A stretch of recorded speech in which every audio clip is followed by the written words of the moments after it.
Geschichten. Skifahren, Rennen, Österreich verbindet man mit Après-Ski. Das hat man hier in der Tenne ganz im Besonderen. Natürlich ist es für die Sportler selber nicht wichtig. Die schauen, dass sie auf der Piste ihre Leistung bringen.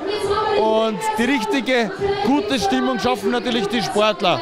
Hier im Cavallot gehen knappe 100 Leute rein. Wir sind das gallische Dorf. Wir blockieren nicht Après-Ski, aber wir wollen einfach den Leuten was anderes bieten.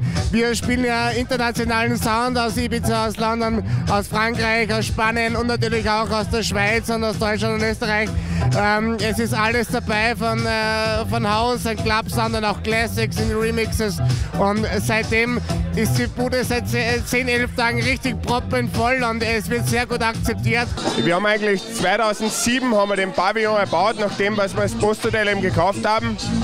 Wir waren eigentlich die Ersten, die sage ich, spezielle Hausmusik, also nicht Disco-Hausmusik, sondern ich sage auch für kleinere lokale Hausmusik. Ich habe mit Jürgen Kranzinger, der hinter mir ist, so ein Musikkonzept entwickelt und das verfolgen wir eigentlich jetzt schon die ganzen Jahre und wir haben eigentlich einen Riesenerfolg damit.